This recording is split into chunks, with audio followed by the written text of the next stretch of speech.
calculator application is for 83 and 84 users, and this is just how to find a maximum or a minimum for any quadratic function. So first thing I want you to do, and notice I have the directions over here bulleted. These are on the website, so you don't have to frantically write these down unless you want to. You can print them from the website, although I think you're going to find you won't need to even print it because you'll have these steps down in no time.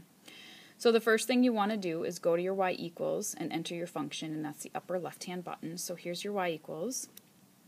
If you have anything in there, go ahead and clear it out. And type in this equation that I have, 3x squared minus 10x minus 19. Okay, so if you do 3, notice your x button, try to use this one. You have a square key also right here, or you can do caret 2, that's up to you. I always just do my square button. So 3x squared, then minus, not negative, minus 10x, and then minus 19. And of course, double check that you have everything entered there correctly and press enter when you feel comfortable with it. Okay, then we're going to zoom standard, which is always what I suggest you start with, and you may or may not see what you like. So you go to zoom, which is your third button, and then standard is number 6, so zoom 6. And we know it's a parabola, has a positive a value, so it should be opening up, right? So yes, this looks good. I can see that my minimum is going to be somewhere down here, but I don't actually see it on my nice 10 by 10 screen. So notice in the directions it says from there, if you don't see your function, you're going to have to go to your window and adjust according to your problem.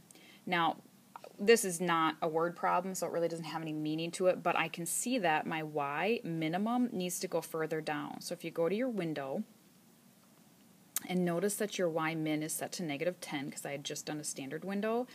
Let's arrow down and change that to a negative, I don't know, 20 maybe, should be big enough because we were getting pretty close to it. Everything else about the window is fine. You can certainly adjust things if you want. Now don't go back to zoom standard because that's going to overwrite what you just changed in your window, obviously. So now you just want to press graph right here. And I see that obviously the same parabola. Ooh, I still don't see my minimum. And you have to see this, by the way, to use the minimum feature. So I'm going to go back to my window, and let's change it to negative, well, I would think negative 25 would be enough. But to be safe, let's do negative 30 so I don't have to keep going back here, right? So my y min negative 30, and go to graph. And there it is. There's my minimum.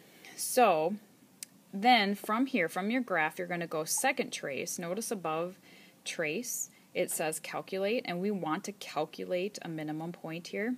So I'm going to go second trace, and I can do a minimum or a maximum, and obviously this is your decision to make, but we know the parabola is opening up, so we have a minimum point, so I want to choose minimum, not maximum.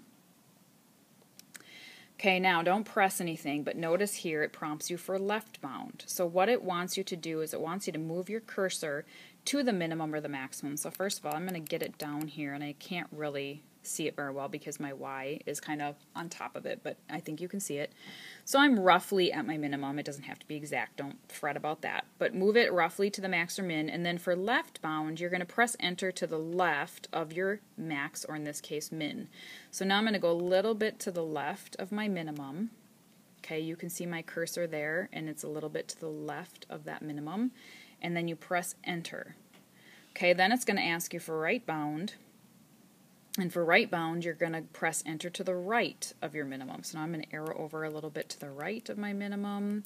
You can see my cursor there is to the right of my minimum, and press enter. Then it's going to say guess. Okay, so you just press enter and guess. Yes, you want your calculator to make its best guess. Notice the arrows up here. It's saying it's going to find a minimum in between those 2 points, which seems to be correct. When I press enter on guess, I get a minimum value of 1.66 blah blah blah, negative 27.3. It looks like repeating. So that's my minimum point, or my minimum value would just be the y coordinate, right? And I am done. So not too bad. So try one on your own. Obviously, ask your teacher for help if you're getting stuck.